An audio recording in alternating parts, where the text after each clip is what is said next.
Check out my brand new sound design course along with all of my samples and presets by using the links below.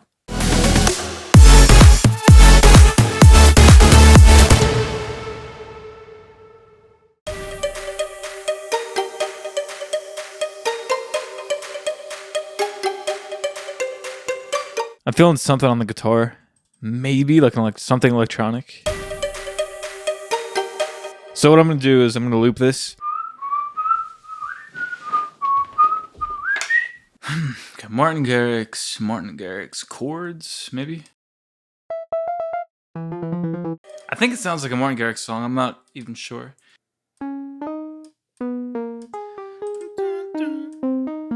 Alright.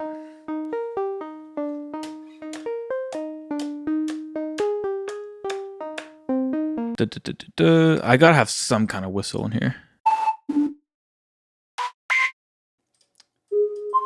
There we go. There's a whistle. So when I'm playing the guitar here, I didn't intend to actually use it, but I think, like I said in the past, I think it's great to have more of a hands-on feel of when you're trying to find a chord progression or melody, things like that.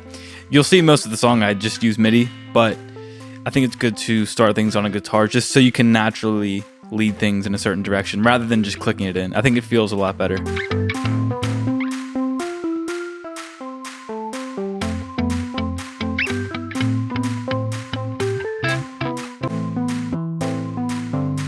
So now I actually have the bass line down and I'm just trying to find the voicing of the actual chords. And it's nothing that's complex or anything right now. I'm just trying to get a feel for the song and see where things naturally take me with the chord progression and melody.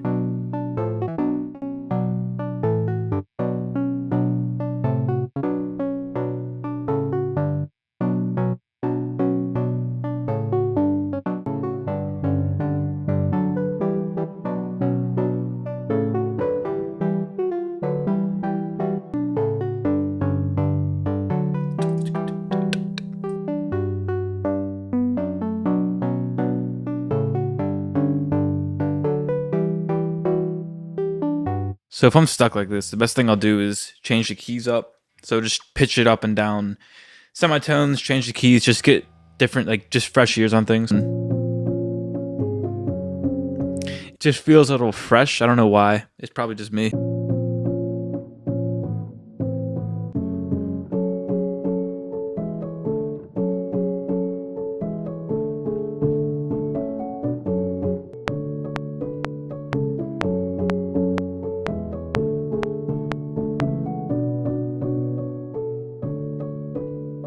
The one thing that I used to do at this point is to just move on and make the song, but I'm still not 100% on this.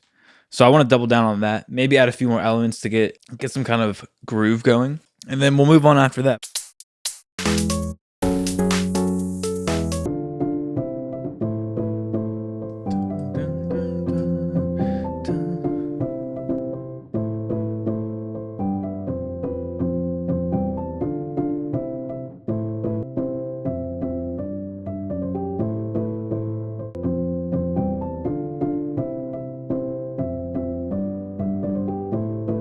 So I'm thinking dun dun dun dun dun dun dun dun dun dun dun dun dun dun dun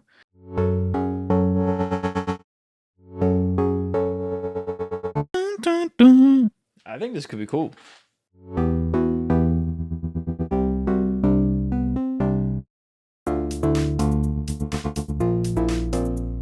So here you'll see that I was trying to do a couple of different ideas. None of these actually stuck, so I'm not going to show too much of it, but this just kind of shows you that you can try and take things in a different direction, but if it doesn't work out, you can still use that first idea. I think this one's better. Get the OG back.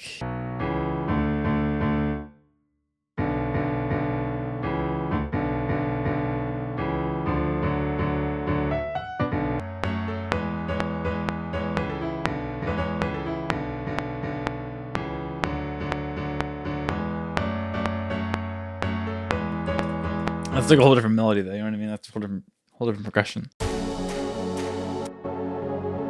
So I noticed that this synth preset that I chose started the whole idea for the soundscape of the drop because I wanted to have that whole like electronic hands-up moment. I didn't really go for that in the final version of the drop, but that's what I was going for initially, and that started everything. So it's this.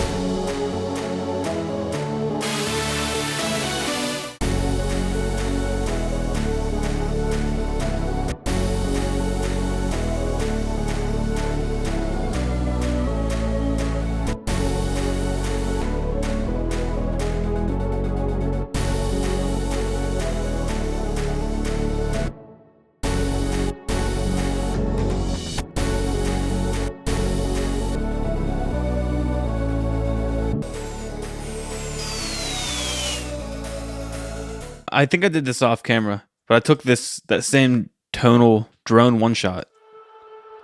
I put that into a sampler, and I think it's great to do that because you can manipulate it a lot more. And the way I do it is I put it in the sampler, so I have it right here. And then what you do there is you can put these slide notes right here, so you can slide it around. And you could probably do it with a pitch automation, but it's just way more confusing. You're doing math at that point. So angelic Kygo pluck.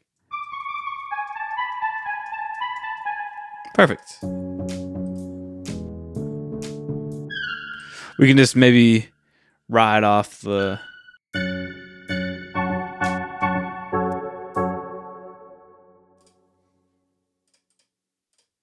do art, and then we'll just ARP it.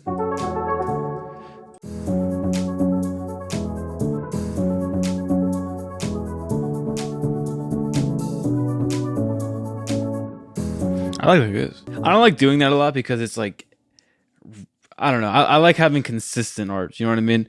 I like having arps that are like, and maybe just riffing off like 3 notes or so, rather than the arp going with the chords. But I mean, they both work. So I'm gonna come up with some kind of stuttery rhythm before I actually go into the drop.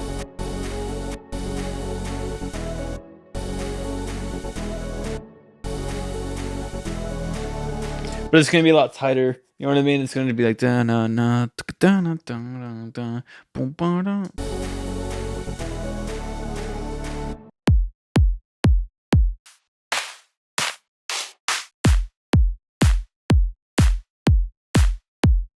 So I'm just trying to get some drums down, just get some type of groove going. I'm not thinking too much about what drums I use.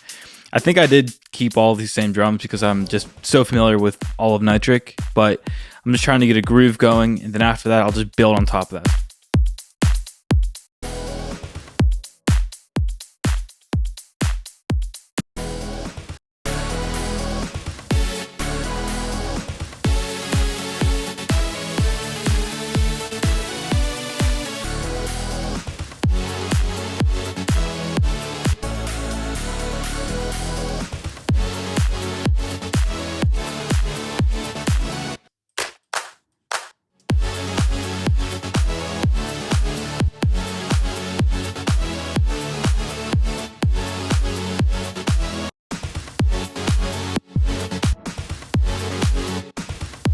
And I'm gonna chop up the MIDI now, just so it's not straight. Da, na, na, na, na, na, na, na, na, na, na. So I want it to be more choppy and a little more. I feel like it gives it more energy. So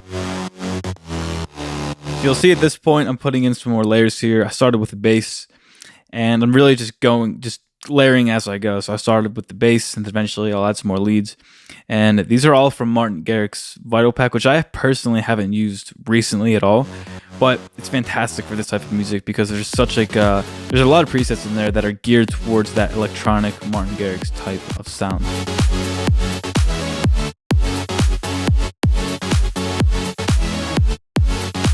So I'm gonna layer this. I'm gonna lather this lead up. Let's do that right now. Once again, I'm a big fan of just like whatever comes to your mind to do, just do it.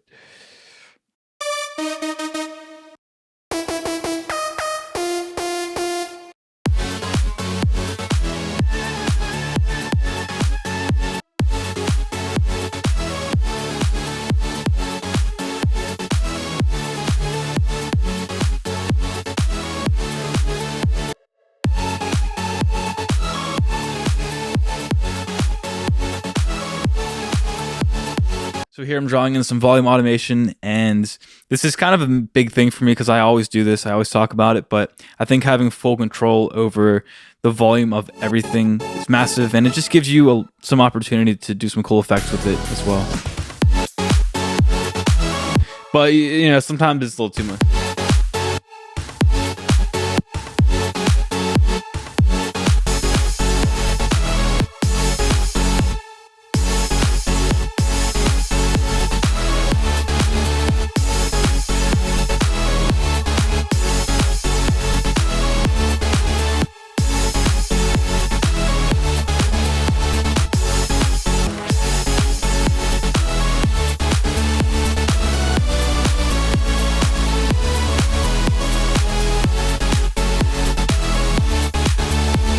I want to put another synth layer in there.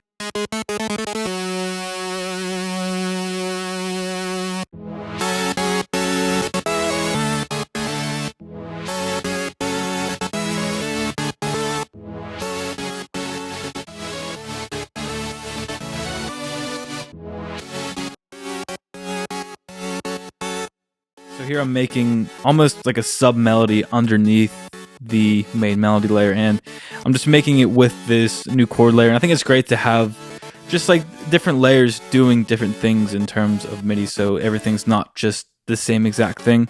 So here I'm just clicking around and trying to find some new voicings for the chords, basically.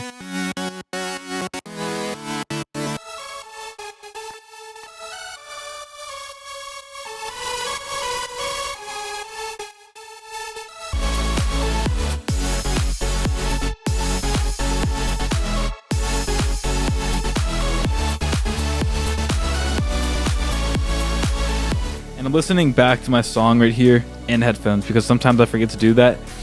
And you'll just find that things don't always sound the same, especially if you don't have a perfect room. Things don't always sound exactly how you think they do with speakers, but I think it's good to just go back and forth with headphones and speakers because you can just to hear it in different environments.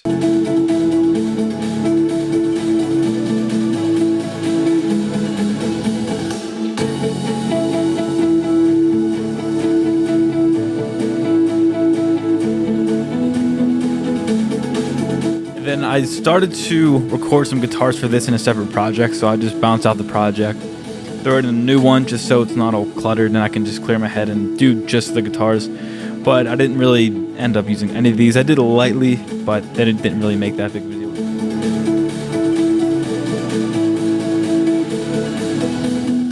So we're back in this, and the drop sounds completely different in a way. So everything is changed except the rhythm. I mean, some of the stuff did say you'll notice, but in terms of the soundscape, everything's pretty much the same, except you'll notice there's a ton of more stuff. I had to go back to the old video that I recorded a few days ago and look at like what changed, because the BPM changed and I added a lot of different layers of drums and different synths and like a ton of different stuff, which I can't possibly go over everything in this video, but let's go over the basis of what did change. So if I go to the first arrangement, so if we change the arrangement back to the original, you'll notice that it sounded like this.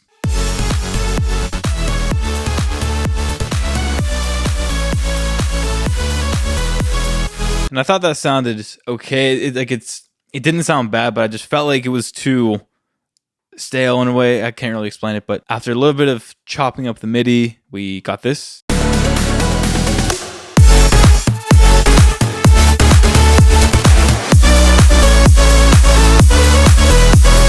One of the main things is going to be the lead melody. So the melody didn't change. I didn't draw in any extra notes. I might have, but the main thing is I chopped up. I have the original thing. I chopped up the original part. So I think it's this one.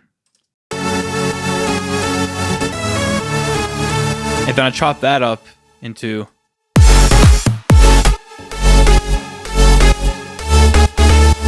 one of the other main things is going to be, I talk about this a lot too, is volume automation. So if you'll see here, we have the A part and then we have the B part. I wanted to make them a little bit different. I had to do something to differentiate them and put a wall between it. But I needed to do something to make this first part, different from this part. So this is just controlling the volume of the lead just so I have full control over it. It makes it sound a lot more punchier and a little more glitchy too, which is what I like. And for the second part, I did the same exact thing, and I added a little bit more sidechain just to make it punch a little more. So you'll notice that the first part is less sidechained, but the second part I drew in some sidechain, literally drew it in with volume automation, and just to make it more punchier and just to be like, hey, this is the second part. This is supposed to be a little bit different. On the same topic, adding a little bit of variation, a little bit of variability. I'm going to do a video on finishing touches. I heard Avicii say it in like a 3-second clip one time. He said, like, I'm doing the finishing touches on this song, and I'm thinking, I probably just think about it too deeply. I'm just doing some final touches on my upcoming single on Joya Records. But I think, like, what is the finishing touches? Like, what are you doing? And variation is one of them. Like, just variation on a few things here and there just makes a big difference. So when it comes back in for the second time, I made one of these automation clips unique, and I literally just drew in, just making it stop a little bit before, and just listen for yourself. Like, I feel like that just introduces a whole new aspect to the song, and everything else, I'll be honest, a bunch of little drums. We got some bass layers as well. I think these are probably my favorite. I think these add a lot to the bass line right here. Yeah, so we got these. That's from Nitric. Which Nitric is almost completed. I obviously use it for this entire project, but it's almost completed. So, and then a couple of other layers too. And then for the second 8 bars of the drop, I did add some more elements just to give it a little bit more energy, make it a little more interesting, make it a little different as well. Just a little vocal shot. That's from Fresh, Future Bounce, some tonal layers as well.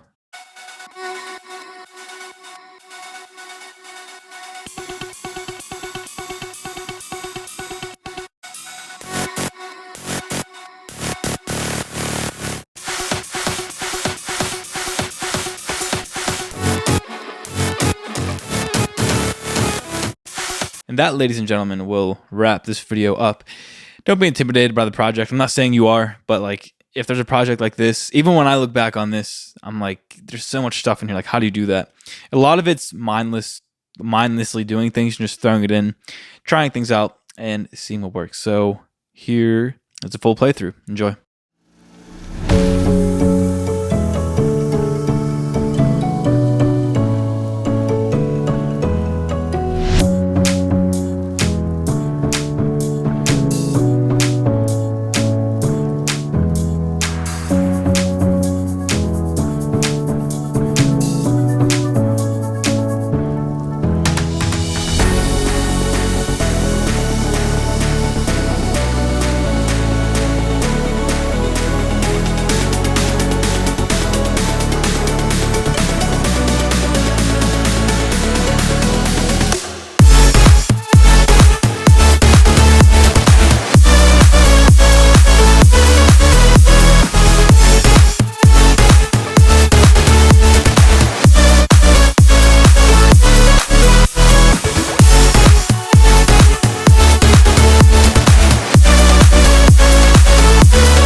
Check out my brand new sound design course along with all of my samples and presets by using the links below.